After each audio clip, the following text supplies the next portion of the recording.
ओम नमो भगवते वासुदेवाय नमः। कृष्णाय वासुदेवाय हरये परमात्मने प्रणतः क्लेशनाशाय गोविंदाय नमो नमः। आप सब भी कमेंट में भगवान विष्णु का एक प्यारा सा नाम अवश्य लिखिएगा। सबसे पहले तो आप सबको भादव मास की हार्दिक शुभकामनाएं। सावन का महीना समाप्त हो गया है और आज से भादव मास लग रहा है। सावन माह की समाप्ति के साथ ही भादव मास का शुभारंभ होता है, जिसे आमतौर पर भादो भी कहा जाता है। यह हिंदू पंचांग का छठा महीना है, जो प्रायः अगस्त और सितंबर के बीच आता है। इस वर्ष भादव माह की कृष्ण पक्ष प्रतिपदा तिथि 10 अगस्त से प्रारंभ होगी और 10 अगस्त 2025 से भाद्रपद माह आरंभ होकर 7 सितंबर 2025 को पूर्णिमा के दिन समाप्त होगा। भाद्रपद माह अत्यंत महत्वपूर्ण माना जाता है, क्योंकि इस अवधि में कई प्रमुख व्रत और त्योहार आते हैं। इसी महीने में गणेश चतुर्थी का पावन पर्व मनाया जाता है और भगवान कृष्ण की जन्माष्टमी भी धूमधाम से इसी महीने में मनाई जाती है। अब आइए जानते हैं कि भाद्रपद माह का नाम भाद्रपद कैसे पड़ा। भाद्रपद माह का नाम भाद्र या भद्र नक्षत्र के आधार पर रखा गया है, जो इस महीने की पूर्णिमा तिथि को चंद्रमा के साथ रहता है। संस्कृत में भद्र का अर्थ शुभ, मंगलमय और कल्याणकारी होता है। यही कारण है कि इस माह को कल्याणकारी कार्यों और पुण्यदायी अनुष्ठानों के लिए अत्यंत उपयुक्त माना गया है। भाद्रपद माह का महत्व। भाद्रपद माह में स्नान, दान, व्रत और पूजा पाठ का विशेष महत्व होता है। इस दौरान किए गए मंत्र, जाप, उपवास और साधना अत्यंत फलदायी माने जाते हैं।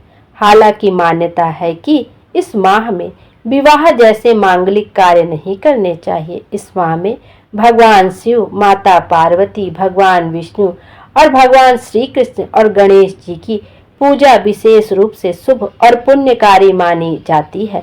आज से हम लोग भादव मास के महत्व के सभी अध्यायों का एक एक करके श्रवण करेंगे। आप नित्य नियम से इस चैनल पे भादव मास के महत्व के अध्यायों का श्रवण कर सकेंगे। आइए अब पहले अध्याय की ओर चलते हैं। पहले अध्याय में हम जानेंगे कि श्रीमद् भागवत पुराण की कथा का आरंभ कब और कैसे हुआ। उसके बाद श्रीमद् भागवत पुराण के सभी अध्यायों का धीरे धीरे श्रवण करेंगे। आइए अब हम लोग सबसे पहले अध्याय में श्रीमद् भागवत पुराण की उत्पत्ति कैसे हुई, कब इसको किसने सुनाया, उसका श्रवण करते हैं।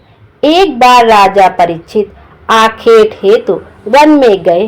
वन्य पशुओं के पीछे दौड़ने के कारण वे प्यास से व्याकुल हो गए तथा जलाशय की खोज में इधर उधर घूमते वे श्रृंगी ऋषि के आश्रम में पहुंच गए। वहां पर समीक ऋषि नेत्र बंद किए हुए तथा शांत भाव से एकासन पर बैठे हुए ब्रह्मा ध्यान में लीन थे। राजा परीक्षित ने उनसे जल मांगा, किंतु ध्यान मग्न होने के कारण समीक ऋषि ने कुछ भी उत्तर नहीं दिया। सिर पर स्वर्ण मुकुट पर निवास करते हुए कलियुग के प्रभाव से राजा परीक्षित को प्रतीत हुआ कि यह ऋषि ध्यानस्थ होने का ढोंग करने मेरा अपमान कर रहे हैं। उन्हें ऋषि पर बहुत क्रोध आया। उन्होंने अपने अपमान का बदला लेने के उद्देश्य से पास ही पड़े हुए एक मृत सर्प को अपने धनुष की नोक से उठाकर ऋषि के गले में डाल दिया और अपने नगर वापस आ गए। डारिनाग ऋषि कंठ में निपने कीन्हो पाप, होनहार हो कर हो तो श्रृंगी दीन हो श्राप। समीक ऋषि तो ध्यान में लीन थे। उन्हें ज्ञात ही नहीं हो पाया कि उनके साथ राजा ने क्या किया है, किंतु उनके पुत्र श्रृंगी ऋषि को जब इस बात का पता चला तो उन्हें राजा परीक्षित पर बहुत क्रोध आया।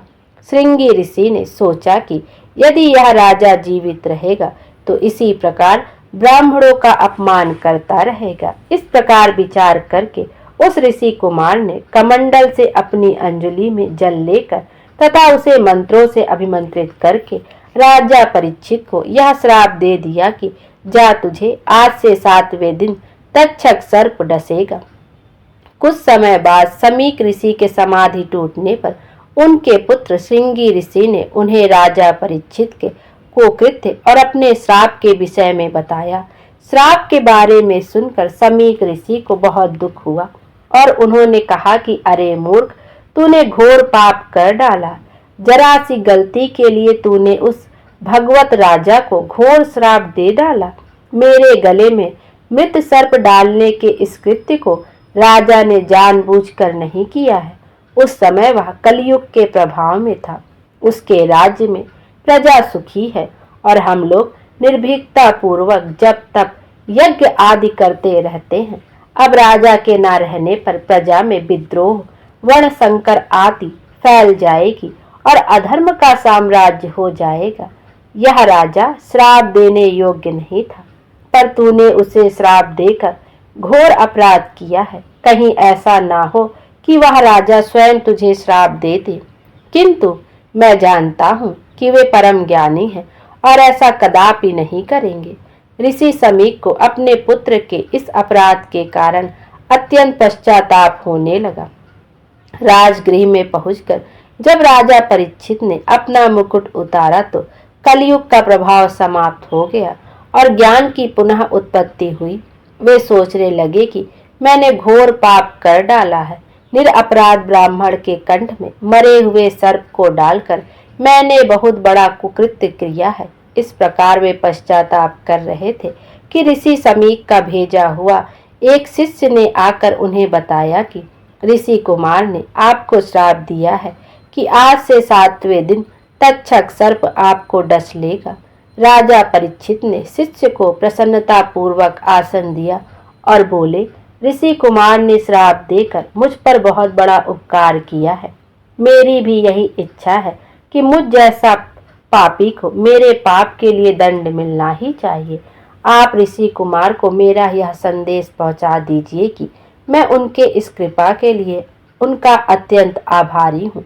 उस शिष्य का यथोचित सम्मान करके और क्षमा याचना करके राजा परीक्षित ने विदा किया। राजा परीक्षित ने अपने जीवन के शेष 7 दिन को ज्ञान प्राप्ति और भगवत भक्ति में व्यतीत करने का संकल्प कर लिया। अपने समर्थ पुत्र जन्मेजय का राज्य अभिषेक कर दिया और समस्त राजश्री वस्त्र आभूषणों को त्याग कर केवल चीर वस्त्र धारण कर गंगा के तट पर बैठ गए। अपनी समस्त आसक्तियों को त्याग कर भगवान श्री कृष्णचंद्र की भक्ति में स्वयं को लीन कर दिया।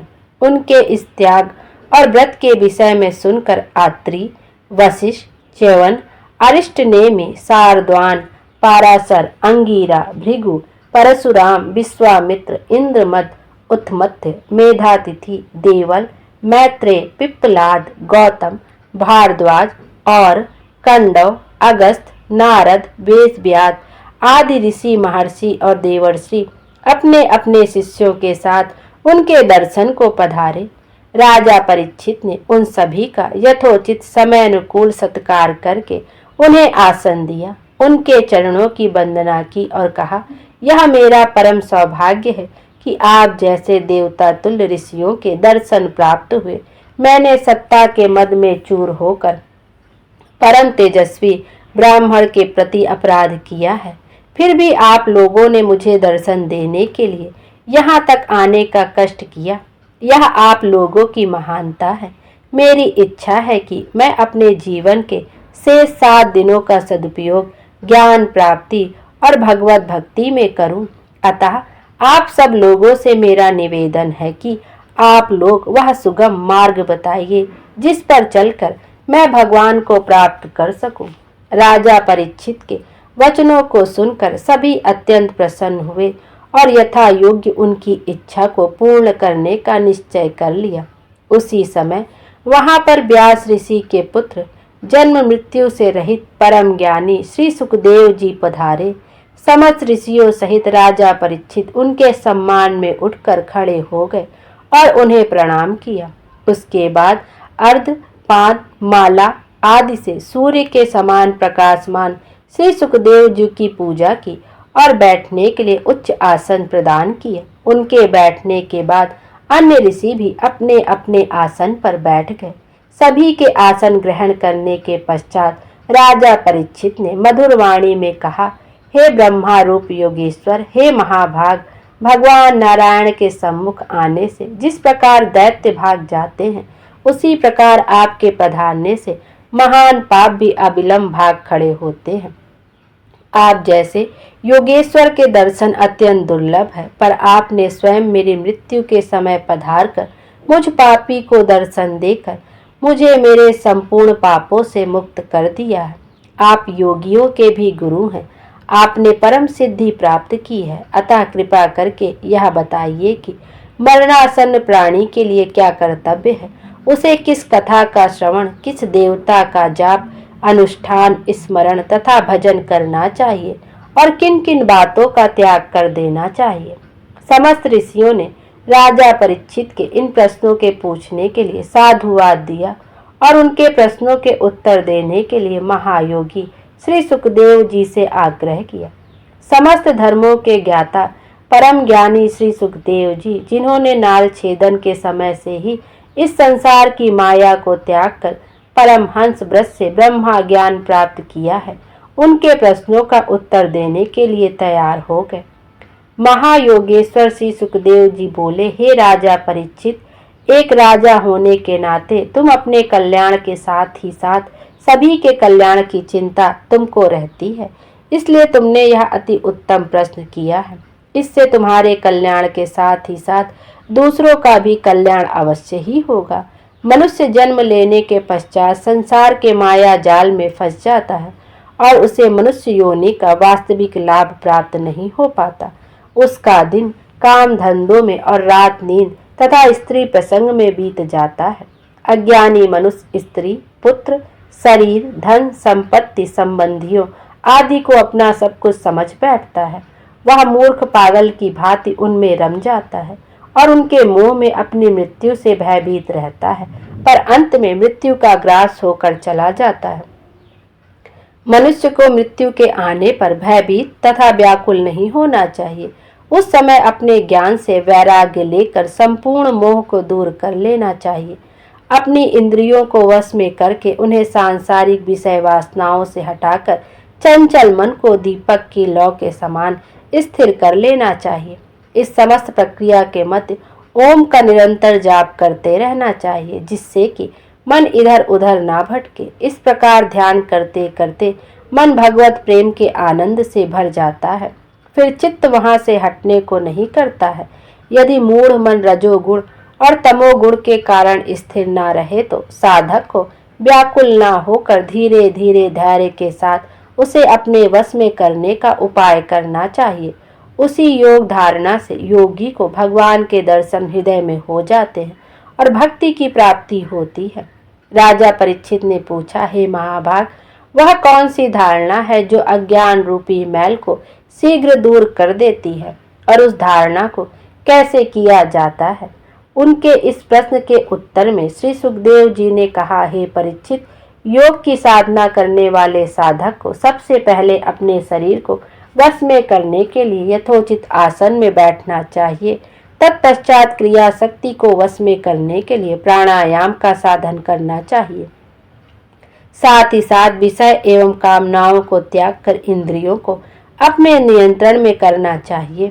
फिर ज्ञान का प्रयोग कर मन को चारों ओर से इस प्रकार समेट लेना चाहिए जैसे कि कछुआ अपने सिर पैर को समेट लेता है। इतना करने के पश्चात भगवान के विराट रूप का ध्यान करना चाहिए। उसे यह समझना चाहिए कि जल, वायु, अग्नि, आकाश, पृथ्वी आदि पंच तत्व, अहंकार और प्रकृति, इन 7 पदों से आवृत यह संपूर्ण ब्रह्मांड विराट भगवान का ही शरीर है और वही इन सब को धारण किए हुए है। तत्वज्ञानी पुरुषों के अनुसार पाताल विराट भगवान के तलवे, रसातल उनके पंजे, महातल उनकी एड़ी के ऊपर की गांठें, तलातल उनकी पिंडली, सुतल उनके घुटने, बितल और अतल उनकी जांघें तथा भूतल उनका पेड़ू है। हे परीक्षित, आकाश उनकी नाभि, स्वर्गलोक उनकी छाती, महालोक उनका कंठ, जल लोक उनका मुख, तप लोक उनका मस्तक और सत्य लोक उनके सहस्त्र सिर है। दिशाएं उनके कान, दोनों अश्विनी कुमार उनकी नासिका, अग्नि उनका मुख, अंतरिक्ष उनके नेत्र और सूर्य उन नेत्रों की ज्योति है। दिन और रात्रि उनकी पलकें हैं। ब्रह्मालोक उनका भूविलास है, जल उनका तालु और रस उनकी जीवा है। वेद उनकी मस्त रेखाएं और यम उनकी दाढ़ें हैं। स्नेह उनके दांत हैं और जगत को मोहित करने वाली माया उनकी मुस्कान है। लज्जा उनकी ऊपरी ओट तथा लोभ निचली ओट है। धर्म उनके स्तन और अधर्म उनकी पीठ है। प्रजापति ब्रह्मा उनकी मूत्रेंद्रिय, मित्रा वरुण और उनके अंडकोश और समुद्र उनका कोख है। पर्वत उनकी हड्डियां और नदियां उनकी नाड़ियां हैं। वृक्ष उनके रोम और वायु उनका श्वास है। बादल उनके केस हैं, संध्या उनका वस्त्र है। मूल प्रकृति उनका हृदय है और चंद्रमा उनका मन है। महातत्व उनका चित्र और रुद्रदेव उनका अहंकार है। वन्य पशु उनका कमर तथा हाथी, घोड़े, खच्चर आदि उनके नख है। अनेकों प्रकार के पक्षी उनकी कलाएं हैं। बुद्धि उनका मन है और मनुष्य उनका निवास स्थान है। अप्सरा, चारण, गंधर्व आदि उनके स्वर हैं। देवताओं के निमित्त किए गए यज्ञ उनके कर्म हैं। दैत्य तथा राक्षस उनके वीर, ब्राह्मण उनकी मुखारविंद, क्षत्रिय उनकी बाहें, वैश्य उनकी जंघाएं तथा शूद्र उनके चरणों से उत्पन्न होते हैं। अतः बुद्धि और ज्ञान से अपने मन को वश में करके भगवान के इसी विराट रूप का ध्यान करना चाहिए। इस प्रकार सुखदेव जी ने कहा, परीक्षित, तुमने मुझसे जो पूछा था कि मरते समय बुद्धिमान मनुष्य को क्या करना चाहिए, उसका उत्तर मैंने तुम्हें दे दिया। जो ब्रह्मा तेज का इच्छुक हो वह बृहस्पति की, जिसे इंद्रियों की विशेष शक्ति हो की कामना हो वह इंद्र की, और जिसे संतान की लालसा हो वह प्रजापतियों की उपासना करे। जिसे लक्ष्मी चाहिए वो माया देवी की, जिसे तेज चाहिए वह अफ्रीकी की, जिसे धन चाहिए यह वसुओं की, और जिस प्रभावशाली पुरुष को वीरता की चाह हो उसे रुद्रों की उपासना करनी चाहिए।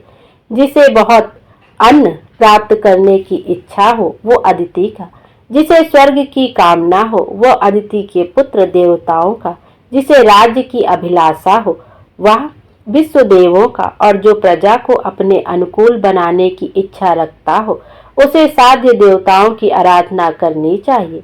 आयु की इच्छा से अश्विनी कुमारों का, पुष्टि की इच्छा से पृथ्वी का, और प्रतिष्ठा की चाह रखने वाले को लोक माता पृथ्वी और आकाश का सेवन करना चाहिए। सौंदर्य की चाह से गंधर्वों की पत्नी की प्राप्ति के लिए उर्वशी अप्सरा को, और सबका स्वामी बनने के लिए ब्रह्मा की आराधना करनी चाहिए। जिसे यश की इच्छा हो वह यज्ञ पुरुष को, जिसे खजाने की लालसा हो वरुण की, विद्या प्राप्त करने की आकांक्षा हो तो भगवान शंकर की, और पति पत्नी में परस्पर प्रेम बनाए रखने के लिए पार्वती जी की उपासना करनी चाहिए।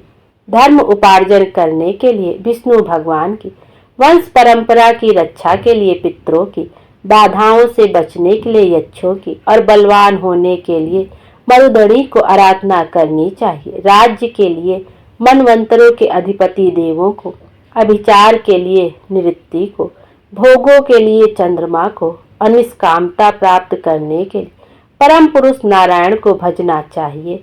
और जो बुद्धिमान पुरुष है वह चाहे निष्काम हो, समस्त कामनाओं से युक्त हो अथवा मोक्ष चाहता हो, उसे तो तीव्र भक्ति योग द्वारा केवल पुरुषोत्तम भगवान की ही आराधना करनी चाहिए। जितने भी उपासक हैं उनका सबसे बड़ा हित इसमें है कि वे भगवान के प्रेमी भक्तों के संग करके भगवान में अविचल प्रेम प्राप्त कर ले।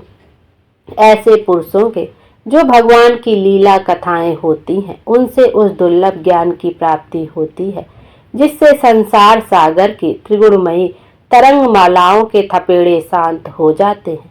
हृदय शुद्ध होकर आनंद का अनुभव होने लगता है। इंद्रियों के विषय में आसक्ति नहीं रहती। केवल मोह का सर्वसम्मत मार्ग भक्ति योग प्राप्त हो जाता है। भगवान की ऐसी रसमयी कथाओं का चस्का लग जाने पर भला कौन ऐसा है जो उनसे प्रेम ना करे। सौनक जी ने कहा, सूत जी, राजा परीक्षित ने सुखदेव जी की यह बात सुनकर उनसे और क्या पूछा, तो वे सर्वज्ञ होने के साथ ही साथ मधुर वर्णन करने में भी बड़े निपुण थे। सूत जी, आप तो सब कुछ जानते हैं, हम लोग उनकी यह बातचीत बड़े प्रेम से सुनना चाहते हैं। आप कृपा करके अवश्य सुनाइए, क्योंकि संतों की सभा में ऐसी ही बातें होती हैं जिनका पर्यवसान भगवान की रसमयी लीला कथा में ही होता है। पांडुनंदन महारथी राजा परीक्षित बड़े भगवत भक्त थे। बाल्यावस्था में खिलौने से खेलते समय भी वे श्री कृष्ण लीला का ही रस लेते थे। भगवत श्री सुखदेव जी जन्म से ही भगवत परायण हैं। ऐसे संतों के भगवान महालय गुरु को दिव्य वर्षा अवश्य ही हुई होगी, जिसका समय भगवान श्री कृष्ण के गुणों के गान अथवा श्रवण में व्यतीत हो रहा है। उसके अतिरिक्त सभी मनुष्यों की आयु व्यर्थ जा रही है। ये भगवान सूर्य प्रतिदिन अपने उदय और अस्त से उनकी आयु छीनते जा रहे हैं। क्या वृक्ष नहीं जीते? क्या लुहार की धौकनी सांस नहीं लेती? गांव के अन्य पालतू पशु क्या मनुष्य पशु की ही तरह खाते पीते या मैथुन नहीं करते? जिसके कान में भगवान श्री कृष्ण की लीला कथा कभी नहीं पड़ी, वह नर पशु कुत्ते ग्राम सूकर ऊंट और गधे से भी गया बीता है। सूत जी, जो मनुष्य भगवान श्री कृष्ण कथा कभी नहीं सुनता, उसके कान बिल के समान है। जो जीव भगवान की लीलाओं का गायन नहीं करती, वह मेढक की जीभ के समान टर टर करने वाली है। उसका तो ना रहना ही अच्छा है। जो सिर कभी भगवान श्री कृष्ण के चरणों में झुकता नहीं, रेशमी वस्त्र से सुसज्जित और मुकुट से युक्त होने पर भी बोझ मात्र ही है।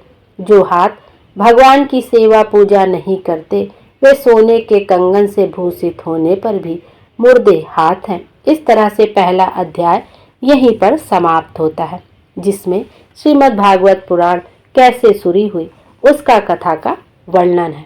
अब से हम प्रतिदिन श्रीमद् भागवत पुराण के अध्यायों का श्रवण करेंगे।